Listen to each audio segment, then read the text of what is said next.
Deuxièmement, il y a le sujet des établissements scolaires. Ouais. Les chiffres de Jean-Michel Blanquer sont totalement fantaisistes. Quand il indique qu'il y a 3500 contaminations par semaine, alors qu'il y en a 350 000 dans la population, si vous neutralisez les moins de 10 ans, ça fait à peu près 10% de la population. Donc ça veut dire qu'il y a 35 000. Ça veut dire que ces chiffres ne reposent sur rien. Il y a au moins 10% des jeunes qui ont le Covid parce qu'ils sont au moins...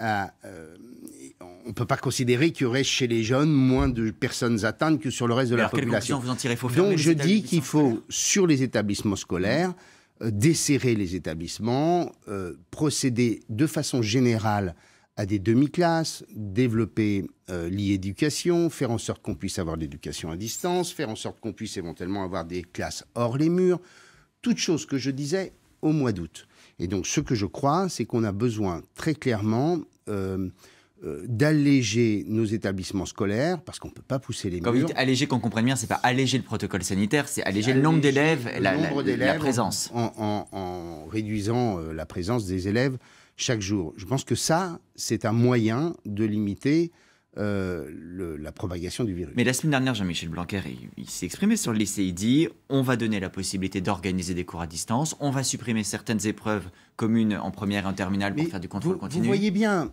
tout ça n'a pas été anticipé. Il aurait fallu avoir cette discussion par établissement au mois d'août. Mais on dormait au mois d'août.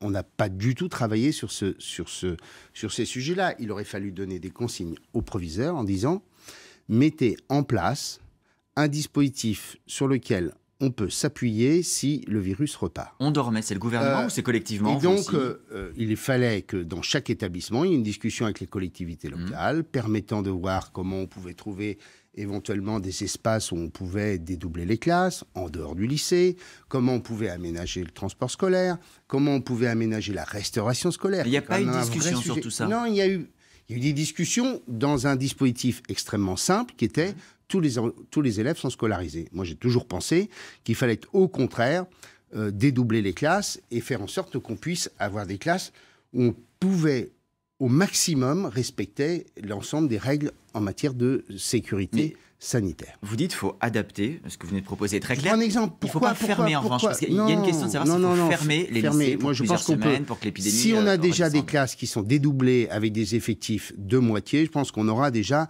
la capacité de pouvoir mieux respecter les règles sanitaires. Comment voulez-vous respecter les règles sanitaires dans les restaurants scolaires quand vous avez des effectifs aussi nombreux sur des plages horaires aussi courtes? Donc il y a ces sujets-là qui méritaient d'être traités.